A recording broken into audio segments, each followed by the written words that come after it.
Welcome to the channel. I'm Dr. J.W. Morrison, theologist, Central Coast, New South Wales, Australia. In the state of Victoria, Australia, would you believe that Jacinda Allen, the Premier of that state, had the gall to institute a minister for men's behaviour change?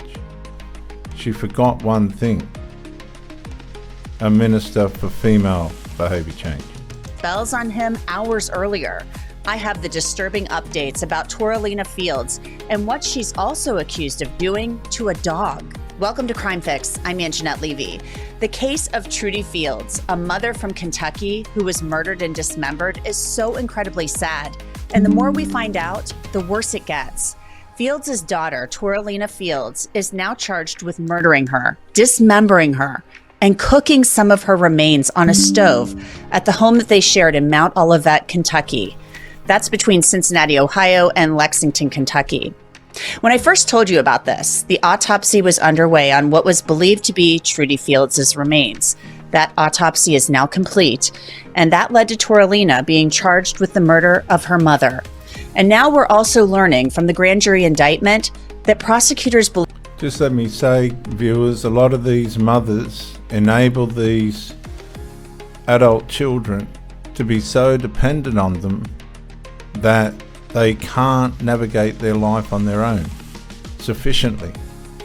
So if the mother runs out of finances or supply, or the mother becomes resistant to these adult children, they will take out the parent.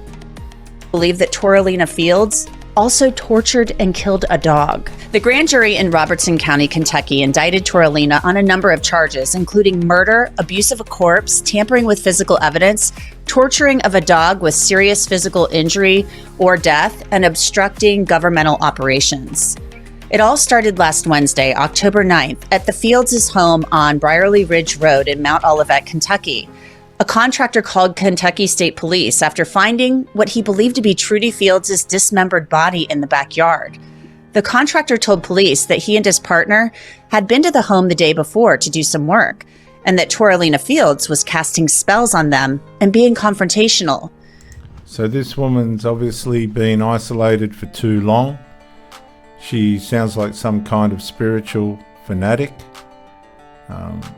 And she's tried to shut down being exposed and made accountable and responsible for the murder by casting spells. Troopers said the contractor had last seen Toralina's mother the evening before around 6:30 p.m. He said that she went with him and his partner to the property gate and appeared to lock it behind them as they left. They returned the next day and found what appeared to be Trudy Fields' body in the backyard and called 911. Troopers found an absolutely grisly scene. According to a citation, troopers observed a dismembered body lying in the grass behind the residence. In close proximity of the body is a blood-stained mattress. Troopers observed blood on the back porch in the threshold of the back door. Also on the back porch, troopers observed a blood-stained wooden stick and another blood-stained mattress. Drag marks in the grass leading from the residence to the body were observed. Here's Trooper David Young with details about how they tried to get Toralina Fields to come out of the house. They set up a perimeter at that time and had other units come in to secure the residence, around the residence. And then a search warrant for the property was obtained. Our special response team was activated and responded to the scene to execute the search warrant due to the exigent circumstances with the body in the backyard that was obviously deceased. They, after getting the search warrant, attempted several times to make contact via PA to anyone inside the residence. They did not have any luck with that. They did see somebody in the residence. Eventually, after quite a while attempting to get the person to come out on their own, made entry, did find a female in the residence and took her into custody without incident and removed her. Now, the citation offers more details about efforts to get Toralina to come out of that house. Upon making entry into the residence, the female subject, Toralina May Fields, was the only individual located inside. Toralina refused to exit the residence when multiple commands were given. CS gas was deployed by SRT. After multiple volleys of CS gas and conversing with Toralina using a robot, Toralina was removed from the residence without further incident. Toralina appeared to have blood on her face, hands, and clothing. The indictment offers more details about how Trudy Fields died. It states Toralina caused the death of Trudy Fields by shooting her in the head with a firearm and stabbing her multiple times, that at the time she was not acting under the influence of extreme emotional disturbance for which there was a reasonable explanation or excuse, and the force that the defendant used was unlawful. So the woman's probably, as I said, not gotten her way. They prey on the parents to keep them supplied with food and a roof over their head, and the parents are happy to do this, but obviously at some point things have gotten out of hand and this has all gone bad. You've also got to realize that these spiritual people can actually ignite the sinful nature of themselves by devoting and committing themselves to these spirits or their spiritual beliefs in such a way as they think they're making the spiritual entities or whatever their worship's directed towards happy or stopping it from being sad. And this ignites their sinful nature. They just become cognitively evil.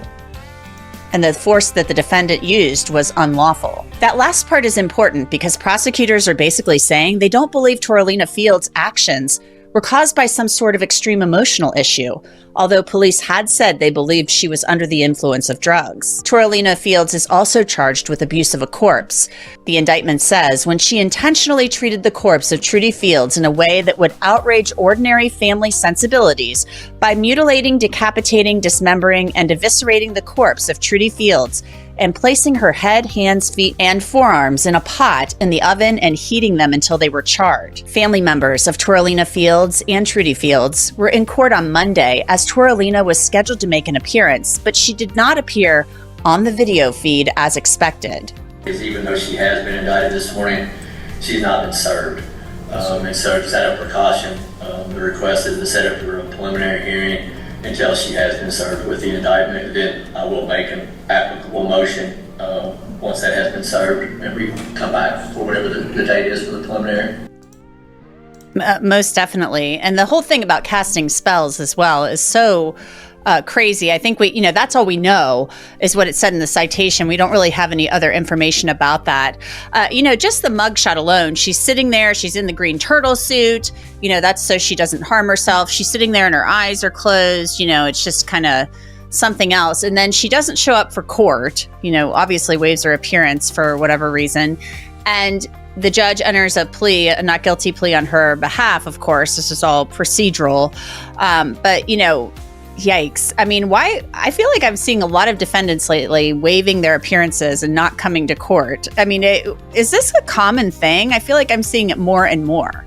It's not common, and it's something that the courts like to avoid where they can, because we want these things on the record. We want it on the record in open court that somebody has understood and appreciated the proceedings and the charges against them and entered their own plea of not guilty. When you start to see this type of behavior where somebody is not participating in the court proceedings, refusing to come to court, refusing to acknowledge what's taking place, that's usually the precursor to someone being declared incompetent to stand trial. So I wouldn't be surprised that if that's the direction that all of this heads, given the violence and the bizarre circumstances leading up to, including the murder and afterwards, and then her behavior in court. I wouldn't be surprised if this ends up in some sort of mental proceeding before it ever heads to trial, even if it does. Well, competency, they can restore that. They can take somebody and put them in the hospital, give them psychiatric medication, things of that nature, as you know. But as a prosecutor in this case, Josh, I'm assuming you throw the book or you want to throw the book at this person because of just how heinous this is, to send some sort of message, no matter what the motivation or the other factors might be influencing this behavior. Then obviously as a defense attorney, you're going to do whatever you can. I don't know what you do as a defense attorney, because this is a lot. There's a lot there. other than saying maybe she does have a mental health issue. But I think we need more information, but there's just no excusing this type of behavior. What a lot of people don't understand is once you start playing with spiritism and you think you're making your God happy or stopping him from being sad by the things that you don't do or do to accomplish that, you're instigating your sinful, evil nature. And unfortunately, the sinful, evil nature that dwells within us is being disguised under the banner of mental health. And instead of punishing these people, they get the long road through the mental health system and get off. And unfortunately, it's just sin. It deserves to be punished with the full force of the law. I'll catch you on the next one, guys.